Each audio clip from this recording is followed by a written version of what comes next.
l'association Social Builder est venue nous voir, ils nous ont présenté un chiffre qui était vraiment alarmant. 83% des professionnels dans la tech sont des hommes. C'est un chiffre qui peut s'expliquer pour plusieurs raisons. Déjà, les nombreux stéréotypes qui sont autour de ce domaine, l'éducation genrée, même si c'est un peu moins vrai aujourd'hui que ça évolue, il y a encore beaucoup d'éducation genrée, et le manque de références féminines dans le domaine.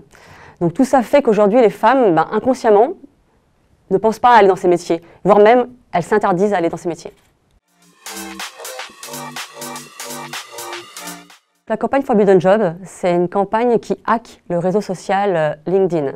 Donc ce qu'on a fait, c'est qu'on s'est inspiré des filtres qu'on trouve sur les réseaux sociaux, contenu sensible, pour en créer un nouveau, cette fois contenu genré, un contenu donc interdit aux femmes.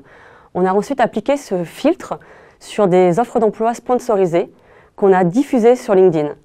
Le but était donc d'être choquant et provoquant pour inciter les femmes à cliquer sur le bouton « Voir quand même » et ainsi s'exposer aux messages de prévention de Social Builder directement sur leur site internet.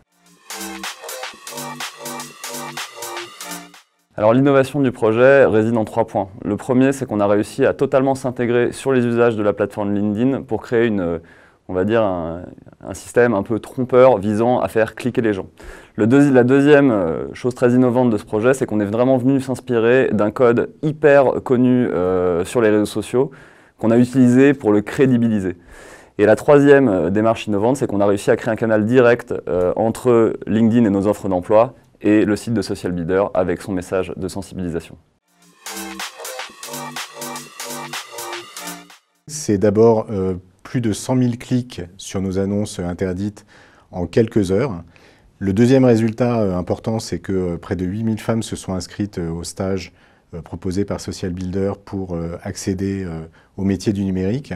Et puis, cette campagne a suscité énormément de réactions sur les réseaux sociaux, en positif comme en négatif. Et le dernier résultat, c'est que cette campagne a ouvert la voie aux premières assises de la féminisation des métiers du numérique.